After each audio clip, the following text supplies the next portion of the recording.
Journalist Syed Naseer Ahmed రచించిన చరితార్థులు పుస్తక పరిచయ సభను నిర్వహించారు.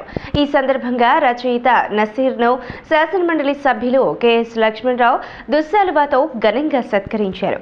బ్రిటిష్ వలస పాలకులకు వ్యతిరేకంగా సాగిన పోరాటాలలో పాల్గొన్న ముస్లిం యోధుల చిత్రపటాలు, సంక్షిప్త వివరాలను నేటి తరానికి నసీర్ అందించడం అభినందనీయమన్నారు శాసనమండలి సభ్యులు కెఎస్ లక్ష్మణరావు. చరితార్థులు పుస్తక పరిచయ సభలో ఆయన మాట్లాడారు. ముస్లింలు కూడా స్వాతంత్ర్య పోరాటాల్లో పాల్గొన్నారన్నారు. గుంటూరు జిల్లాకే గర్వకారణం అని నేను భావిస్తున్నాను. ఆయన పాత్రికేయ వృత్తిలో చాలా కాలం ఉండి తర్వాత కాలంలో భారతదేశ చరిత్రలో ముస్లింలు చేసినటువంటి కృషి, త్యాగాలు, ముఖ్యంగా జాతీయోద్యమ కాలంలో మరి ముస్లింలు హిందువులు కలిసి పోరాటాలు చేశారు. 1857 జాతీయోద్యమ ప్రథమ భారత స్వాతంత్ర సంగ్రామంలోనే హిందువులు ముస్లింలు కలిసి పోరాటం చేశారు.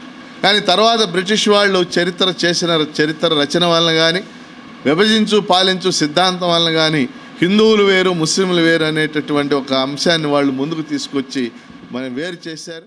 ప్రముఖ జర్నలిస్టు సయ్యద్ నసీర్ అహ్మద్ మాట్లాడుతూ బ్రిటిష్ వలస పాలకుల నుండి మన జాతి జనుల విముక్తి కోసం ఆనాడు అన్ని సాంఘిక జన సముదాయాలు ఎటువంటి తారతమ్యాలు లేకుండా ఎందరో త్యాగం చేశారన్నారు. భారతదేశంలో విభిన్న జన సముదాయాలు నివసిస్తున్నాయి. హిందూ, ముస్లిం, సిక్కు, సాయి రకరకాలుగా అన్ని రకాల విభిన్న జన సముదాయాలు నివసిస్తున్నాయి.